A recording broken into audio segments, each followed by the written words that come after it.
US का एक काफ़ी इंटरेस्टिंग डेटा है जिसके अकॉर्डिंग वहाँ के 15% रिटेल इन्वेस्टर्स ईटीएफ में इन्वेस्ट करते हैं।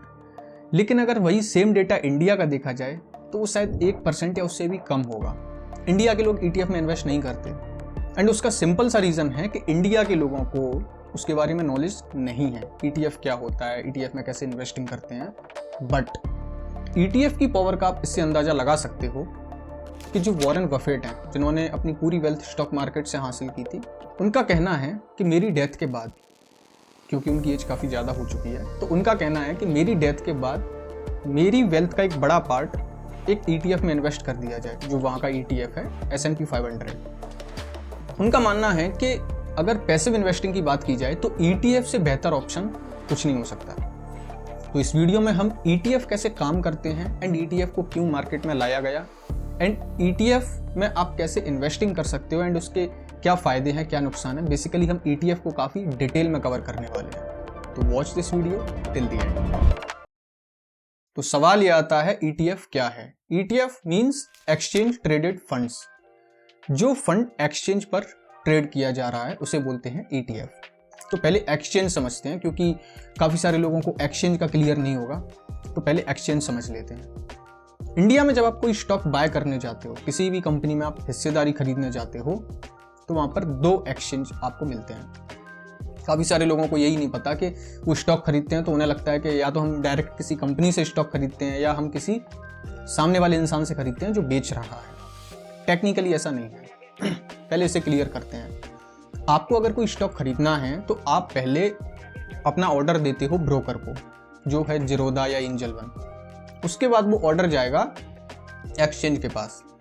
आपका ब्रोकर उस ऑर्डर को एक्सचेंज को देता है, तो तब जाकर वो एक्सचेंज के पास भी और उसी तरीके के और ऑर्डर आते हैं। तो तब जाकर जब आपकी प्राइस मैच हो जाती है, फॉर एग्जांपल इसे ऐसे समझते हैं, आपने किसी भी स्टॉक को बाय करने का ऑर्डर लगाया कि मुझे 100 रुपये की प्राइस पर 5 शेयर्स चाहिए इस कंपनी के। सेम तरीके से किसी ने बेचने का भी ऑर्डर लगाया, 100 रुपये पे 5 शेयर उसे सेल करने हैं उसी कंपनी के। अब उसका भी ब्रोकर उस ऑर्डर को एक्सचेंज को देगा। अगर आपने जो भी एक्सचेंज चूज किया है, दो एक्सचेंज है इंडिया में, national stock exchange and Bombay stock exchange. Same तरीके से आपका भी ऑर्डर जाएगा। जब आपका प्राइस मैच हो जाता है तो वो ऑर्डर एग्जीक्यूट हो जाता है। इस तरीके से आप शेयर्स खरीदते हो एंड शेयर्स बेचते हो। तो टेक्निकली आप स्टॉक जो बाय कर रहे हो वो एक्सचेंज के थ्रू बाय कर रहे हो, बीच में एक्सचेंज होता है। तो एक्सचेंज इंडिया में दो हैं, national stock exchange and Bombay stock exchange. तो ये जो एक्सचेंज हैं, इन्हीं पर वो जो है ईटीएफ है, जो एक्सचेंज, मैंने उसमें जो पहला वर्ड आया था एक्सचेंज, या इन्हीं एक्सचेंज पर ये फंड ट्रेड होता है। अब ईटीएफ को समझने से पहले थोड़ा आपको इंडेक्स के बारे में जानना बहुत जरूरी है, क्योंकि इसकी कहानी इंडेक्स से ही शुरू होती है। तो इंडिया में अगर इंडेक्स की बात की जाए तो सबसे जो बड़ा इंडेक्स जो ट्रैक किया जाता है वो है निफ्टी 50। तो अब बात की जाए कि इंडेक्स क्यों आए मार्केट में, तो फॉर एग्जांपल अगर आपसे पूछा जाए कि आज इंडियन मार्केट का रुझान कैसा रहा, आज इंडियन मार्केट ऊपर रहा या नीचे रहा, तो आप क्या देख के बताओगे, क्या देखोगे आप? इंडियन स्टॉक मार्केट में कंपनीज 5 से 7 हज़ार कंपनीज लिस्टेड हैं। तो आप सारी कंपनीज को तो नहीं देखने जाओगे कि कितनी कंपनी ऊपर थी, कितनी कंपनीज नीचे थी, ऐसे तो कोई आइडिया नहीं लगेगा ना। तब जरूरत होती है एक इंडेक्स की, जिसे आप देखकर ये बता सको कि आज अगर इंडेक्स नीचे था तो आज इंडियन स्टॉक मार्केट भी नीचे था। अगर आज इंडेक्स ने अच्छा परफॉर्म किया तो इंडियन स्टॉक मार्केट ने अच्छा परफॉर्म किया। तो यहाँ पर इंडेक्स आते हैं। सबसे पहला जो वर्ल्ड का इंडेक्स था वो S&P 500 था, जिसमें 500 बड़ी कंपनीज को उस लिस्ट में रखा गया। इंडियन जो स्टॉक एक्सचेंज है, नेशनल स्टॉक एक्सचेंज, उसने निफ्टी 50 को एक इंडेक्स बनाया जिसमें इंडिया की टॉप 50 बड़ी कंपनीज को शामिल किया गया। एंड कंपनीज का क्राइटेरिया अलग रहता है, वो उनका एक क्राइटेरिया रहता है, उस क्राइटेरिया में फिट होती हैं तो वो कंपनीज इंडेक्स में शामिल की जाती हैं। अब इस इंडेक्स का एक रूल है, वो आपको समझना बहुत जरूरी है। इस इंडेक्स में जितनी भी कंपनीज हैं, फॉर एग्जांपल किसी कंपनी ने अच्छा परफॉर्म नहीं किया, वो कंपनी अच्छा परफॉर्म नहीं कर रही, तो उस कंपनी को फिर इस इंडेक्स में से बाहर कर दिया जाता है एंड उसकी जगह कोई और अच्छी कंपनी को ऐड कर दिया जाता है। इससे होगा क्या? इससे अब ये होगा कि इंडेक्स अब कभी जीरो नहीं हो सकता। इंडेक्स में से वो कंपनीज को ऑलरेडी फिल्टर कर दिया जाता है जो कंपनी अच्छा परफॉर्म नहीं करती। इसमें सिर्फ उन्हीं कंपनीज को रखा जाता है जो कंपनी हमेशा एक डिसेंट ग्रोथ देती रहें, धीरे धीरे बढ़ती रहें। एंड इस तरीके से ये जो टॉप 50 बड़ी कंपनीज हैं ये धीरे धीरे इंडेक्स को चलाती रहती है। जब इंडेक्स लॉन्च किया गया था तब इस इंडेक्स की वैल्यू थी 1000, आज निफ्टी 25-27 हज़ार के बीच के रेंज में है।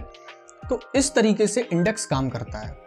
अब इंडेक्स में ये जो कंपनीज हैं इनकी वेटेज कैसे डिसाइड होती है? कोई भी इंडेक्स जब बनता है, फॉर एग्जांपल निफ्टी 50 है, तो इसमें 50 कंपनीज का एक टोटल जो लिस्ट है 50 कंपनीज का एक ग्रुप है। अब इसमें ऐसा नहीं है कि हर कंपनी की 2% वेटेज है निफ्टी में तब जाके वो 100% होगी, ऐसा नहीं है। वेटेज डिसाइड होती है फ्री फ्लोट शेयर के अकॉर्डिंग, विच मीन्स उस कंपनी के मार्केट में कितने ज्यादा फ्री फ्लोट शेयर हैं। फॉर एग्जांपल HDFC बैंक का देखा जाए तो HDFC बैंक के सबसे ज्यादा जो शेयर्स हैं वो पब्लिक के पास हैं, जो डेली ट्रेड होते हैं। इन्वेस्टर्स के पास जो हिस्सेदारी होती है वो उसे डेली बाय सेल नहीं करते। पब्लिक के पास जो शेयर्स होते हैं वो डेली खरीदे जाते हैं, बेचे जाते हैं।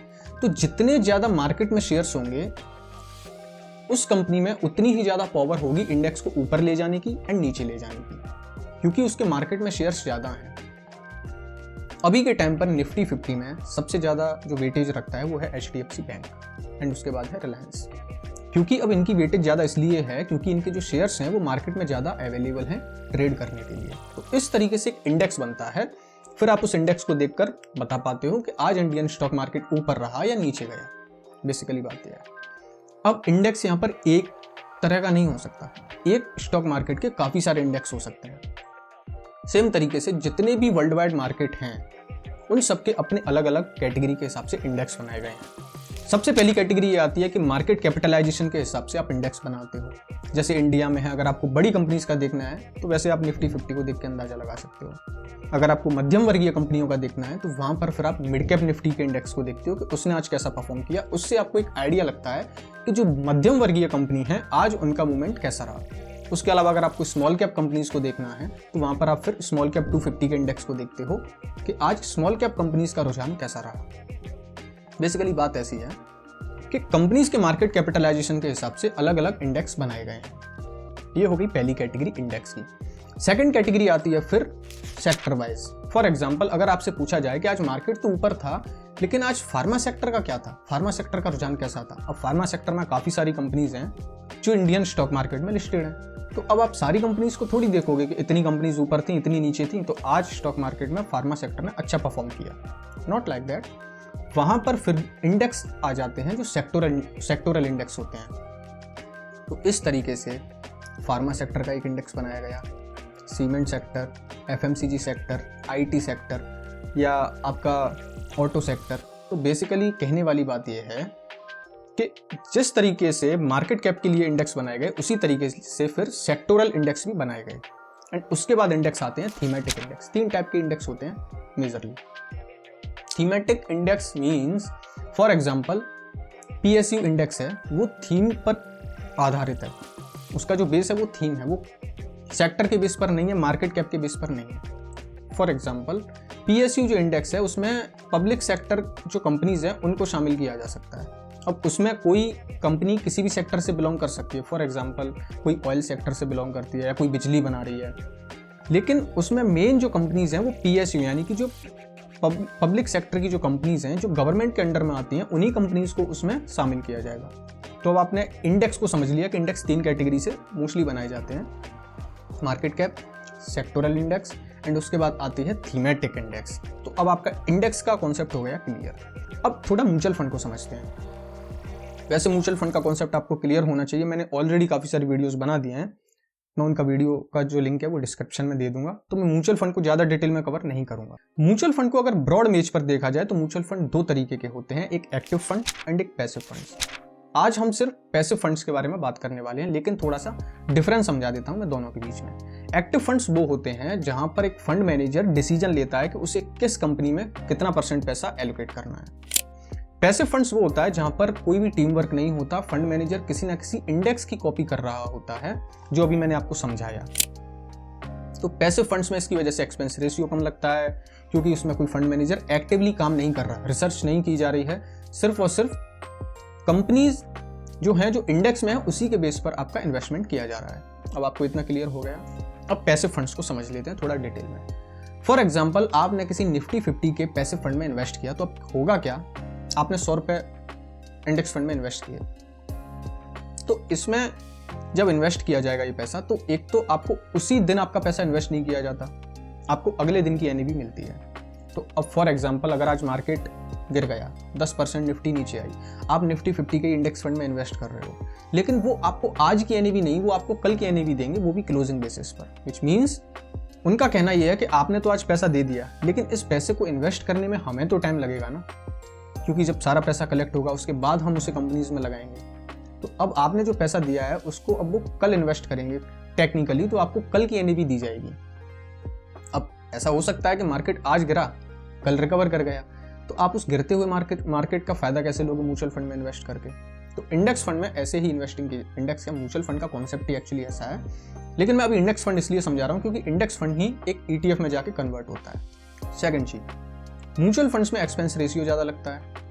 अब वो पैसिव फंड्स है तो ETF के कंपैरिजन में भी एक्सपेंस रेशियो ज़्यादा लगेगा। एक्टिव फंड्स में इसलिए लगता है क्योंकि वो सारा टीम वर्क होता है, क्योंकि फंड मैनेजर एक्टिवली रिसर्च करता है, उसके बेस पर वो डिसीजन लेता है कि इस कंपनी में कितना पैसा लगाना है।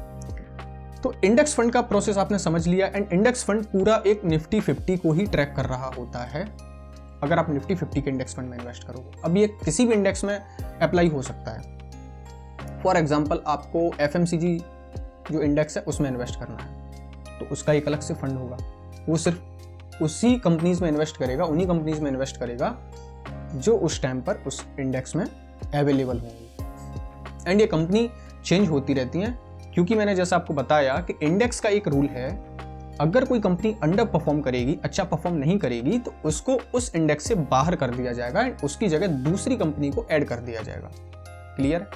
तो अब इससे हो क्या रहा है, अगर आप कॉन्सेप्ट समझो कि जो फंड मैनेजर है उसको एक्टिवली काम नहीं करना पड़ रहा, क्योंकि आपने उसको इंडेक्स फंड में अगर आपने इन्वेस्ट किया है तो वहां पर आपने उनको ये कह दिया है कि भाई सीधी सी बात है, आपको सिर्फ इंडेक्स कॉपी करना है। तो अब वो एक्टिवली किसी कंपनी में इन्वेस्ट नहीं करेंगे, उनको सिर्फ ये देखना है कि अच्छा इंडेक्स में से ये वाली कंपनी को हटा दी, तो इसमें से मुझे भी अपना पूरा पैसा निकाल के ये जो नई कंपनी ऐड की है इसमें इन्वेस्ट करना है। तो अगर डीप तरीके से इसे देखा जाए तो इंडेक्स में ऑलरेडी कंपनीज फिल्टर हो रही हैं और उसको ये म्यूचुअल फंड जो इंडेक्स फंड है ये कॉपी कर रहा है। तो इंडेक्स फंड जो होते हैं, बेसिकली जो पैसिव फंड्स होते हैं, वो किसी ना किसी इंडेक्स को कॉपी कर रहे होते हैं। क्लियर? अब ETF क्यों लाए गए मार्केट में? अब दिक्कत क्या आई कि जब ये इंडेक्स फंड के थ्रू इन्वेस्ट किया जा रहा था, तो इसमें एक तो आपको करंट एनएवी नहीं मिलती है, आपको अगले दिन की क्लोजिंग एनएवी मिलती है। तो इसमें गिरते हुए मार्केट का आप कैसे फायदा लोगे? अगर आज मार्केट 10% गिरा हुआ है, अब आज लोग अगर इन्वेस्ट करेंगे तो उनको कल की एनएवी मिलेगी, तो सबसे बड़ी प्रॉब्लम ये थी। सेकंड चीज, म्यूचुअल फंड्स में थोड़ा सा एक्सपेंस रेशियो ज़्यादा लगता है, तो वो भी एक प्रॉब्लम थी। तीसरी चीज जो प्रॉब्लम बहुत मुझे बड़ी लगती है थोड़ी सी, कि एग्जिट लोड लगेगा। आपका जो भी इन्वेस्टमेंट है, अगर 1 साल से पहले आप उसको विड्रॉ करोगे 10% से ज़्यादा, मोस्टली ऐसा ही हर म्यूचुअल फंड का कॉन्सेप्ट होता है, थोड़ा सा ऊपर नीचे हो सकता है, किसी का 2 साल, किसी का 1 साल। तो जो मोस्ट रूल होता है वो ये है कि अगर आप किसी म्यूचुअल फंड से 1 साल से पहले 10% से ज़्यादा अपना इन्वेस्टमेंट विड्रॉ करोगे, उस पर आपको 1% का एग्जिट लोड देना पड़ेगा, जो कि सेंसलेस चीज़ है। हम अपना पैसा निकाल सकते हैं, कब निकालना है हम अपना एक डिसीजन भी नहीं ले सकते, क्योंकि उस पैसे पर आपको एक एग्जिट लोड देना पड़ेगा, आप उसे इग्नोर नहीं कर सकते। तो यहां पर फिर मार्केट में ETF लाए गए। ये एक ऐसा कॉन्सेप्ट है जहां पर आपको फुली कंट्रोल मिलता है, फ्लेक्सिबिलिटी मिलती है, ट्रांसपेरेंसी मिलती है, एंड इसमें चार्जेस भी आपके कम लगते हैं। जो सबसे पहला ETF मार्केट में लाया गया इंडियन मार्केट में, वो था निफ्टी 20, जिसे अभी निपॉन इंडिया ओन करती है। अब ETF का कॉन्सेप्ट क्लियर है। सबसे पहली चीज, अगर आप ETF को एक शेयर की तरह बाय करते हो आप एक्सचेंज के थ्रू, जैसा मैंने बताया एक्सचेंज ट्रेडेड फंड, तो इसे आप एक्सचेंज के थ्रू ही खरीदोगे। म्यूचुअल फंड को आप एक्सचेंज के थ्रू नहीं खरीदते। म्यूचुअल फंड को तो आप उस म्यूचुअल फंड की जो कंपनी है उससे बाय करते हो NAV के थ्रू, फिर वो आपको यूनिट्स देते हैं। लेकिन ETF को आप एक्सचेंज के थ्रू बाय करते हो। फॉर एग्जाम्पल, आपने निफ्टी 20 में ही निफ्टी 20 का एक शेयर बाय किया या एक यूनिट बाय किया, तो अब जो आपने फॉर एग्जाम्पल उसकी प्राइस है 200 रुपये, तो जो आपने 200 रुपये उसमें इन्वेस्ट किए हैं, तो वो जो 200 रुपये आपने इन्वेस्ट किए हैं उसमें 50 कंपनीज में वो आपका 200 रुपये डाइवर्सिफाई हो गया है। तो सबसे बड़ा फायदा ये है कि आप सिर्फ एक यूनिट बाय कर रहे हो, उसमें भी आपका 50 बड़ी कंपनीज में आपका पैसा इन्वेस्ट किया जा रहा है। ये डिपेंड करता है कि आप किस इंडेक्स में बाय कर रहे हो, ये डिपेंड करता है कि आप किस ETF में बाय कर रहे हो, यानी कि वो ETF है वो कौन से इंडेक्स को कॉपी कर रहा है। यहाँ पर 50 कंपनीज में इसलिए इन्वेस्ट किया जा रहा है क्योंकि यहाँ पर मैं निफ्टी 50 का एग्जांपल दे रहा हूँ, तो ये आपके बैक ऑफ द माइंड होनी चाहिए।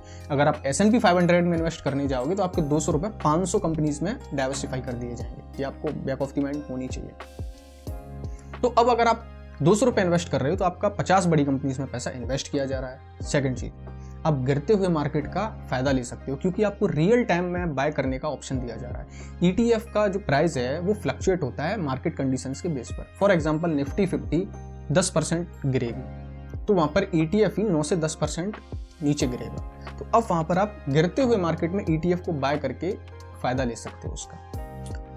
थर्ड चीज, इसमें जो एक्सपेंस रेशियो है वो आपका म्यूचुअल फंड के कंपैरिजन में थोड़ा बहुत ही सही लेकिन कम लगता है।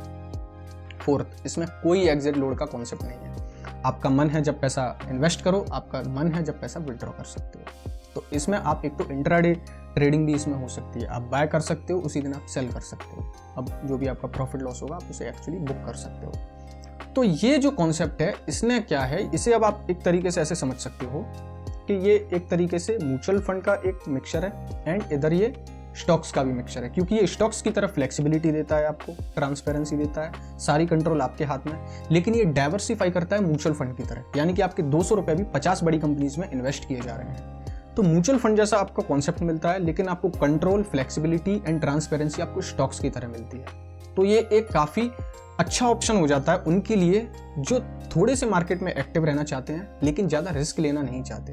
अब यहाँ पर और भी आपके लिए रास्ते खुल जाते हैं। फॉर एग्जाम्पल, आपका मन हुआ यार मुझे निफ्टी 50 में इन्वेस्ट नहीं करना, मुझे फार्मा सेक्टर काफी अच्छा लगता है। क्यों? क्योंकि लोग तो बीमार पड़ेंगे ही, तो फिर फार्मा सेक्टर मुझे काफी अच्छा लगता है, तो वहां पर आप फार्मा सेक्टर में इन्वेस्ट कर सकते हो ETF के थ्रू। तो सबसे अच्छी चीज ये है कि उसमें आपका किसी एक कंपनी में पैसा नहीं लगाया जा रहा, जितना भी फार्मा इंडेक्स में जितनी भी कंपनीज होंगी उनमें आपका पैसा इन्वेस्ट किया जाएगा। अब इंडिया में जो फार्मा इंडेक्स है उसमें 10 से 12 कंपनीज है, तो आपका 10 से 12 बड़ी कंपनीज में पैसा इन्वेस्ट हो रहा है। आप तो केवल एक ही यूनिट बाय कर रहे हो लेकिन फिर भी आपका एक यूनिट में भी वो पैसा है वो सारी कंपनीज में इन्वेस्ट किया जा रहा है, तो आपका पैसा डाइवर्सिफाई किया जा रहा है। इसकी वजह से आपके लिए एक और अपॉर्चुनिटी खुल जाती है। आप इंडिया के थ्रू, उसी ब्रोकर के थ्रू, अपने घर से बैठ के बिना किसी हेडेक क्रिएट किए आप इंटरनेशनल मार्केट में भी इन्वेस्ट कर सकते हो। अब क्योंकि इंडेक्स तो काफी सारे हैं ना, आज किसी कंट्री का इंडेक्स अलग है, S&P 500 उधर है, काफी सारे इंडेक्स हैं, रूस का एक इंडेक्स अलग होंगे, काफी सारे। तो अब ये इतना इजी प्रोसेस हो गया कि अगर इंडिया में कोई AMC अपना ETF लॉन्च करती है तो उसे करना क्या है, उसे उस इंडेक्स का रेप्लिकेट ही तो करना है ना, उसे किसी इंडेक्स को कॉपी ही तो करना है ना। तो यहाँ पर ये इतना इजी हो जाता है कि आप यहाँ पर बैठे बैठे S&P 500 में इन्वेस्ट कर सकते हो, या आपको चाइना के किसी इंडेक्स में इन्वेस्ट करना है आप वहाँ पर कर सकते हो, क्योंकि एक इंडेक्स ही तो कॉपी हो रहा है ना। तो आप ETF के थ्रू किसी भी चीज में इन्वेस्ट कर सकते हो। एंड ये केवल इक्विटी की बात नहीं कर रहा मैं, आप गोल्ड में इन्वेस्ट कर सकते हो, आप सिल्वर में इन्वेस्ट कर सकते हो, आप किसी बॉन्ड में इन्वेस्ट कर सकते हो अगर आपको बॉन्ड के ETF में इन्वेस्ट करना है। तो बेसिकली आप ETF के थ्रू किसी भी इंडेक्स में इन्वेस्ट कर सकते हो, वो चाहे इंडिया का हो या बाहर का हो, बस उसका एक ETF इंडिया में होना चाहिए। या आप म्यूचुअल फंड के थ्रू भी इन्वेस्ट कर सकते हो। लेकिन मैं आपको समझाने की कोशिश ये कर रहा हूँ कि ETF जो है वो आपके काफ़ी सारे दरवाजे खोल देता है इन्वेस्टिंग के, काफ़ी ज़्यादा आपको ट्रांसपेरेंसी मिलती है, काफ़ी ज़्यादा आपको कंट्रोल मिलता है, एंड आप जितना चाहो उतना गिरते हुए मार्केट में इन्वेस्ट कर सकते हो। इन रीजंस की वजह से म्यूचुअल फंड से बेटर ऑप्शन हो जाता है ETF। अगर आप स्टॉक्स में डायरेक्टली नहीं जाना चाहते, आप पैसिव इन्वेस्टिंग करना चाहते हो कि आपको ज़्यादा दिमाग नहीं लगाना पड़े, मैं बस सेक्टर में या किसी इंडेक्स में दिमाग लगा सकता हूँ, कंपनीज में मुझे दिमाग नहीं लगाना, तो आप ETF के थ्रू आपको ये फ्लेक्सिबिलिटी मिलती है कि आप किसी भी इंडेक्स में या किसी भी सेक्टर में या किसी भी थीमेटिक इंडेक्स में आप इन्वेस्ट कर सकते हो। सो ये था आज का वीडियो जिसमें मैंने ETF को काफ़ी डिटेल में कवर किया। आई होप आपको अच्छे से समझ आया होगा। अगर आपको वीडियो अच्छा लगा आप वीडियो को लाइक कर सकते हो, चैनल को सब्सक्राइब कर सकते हो, दोस्तों के साथ इस वीडियो को शेयर कर सकते हो। अब मैं आपसे अगली वीडियो में मिलूंगा, तब तक के लिए अपना ख्याल रखिए।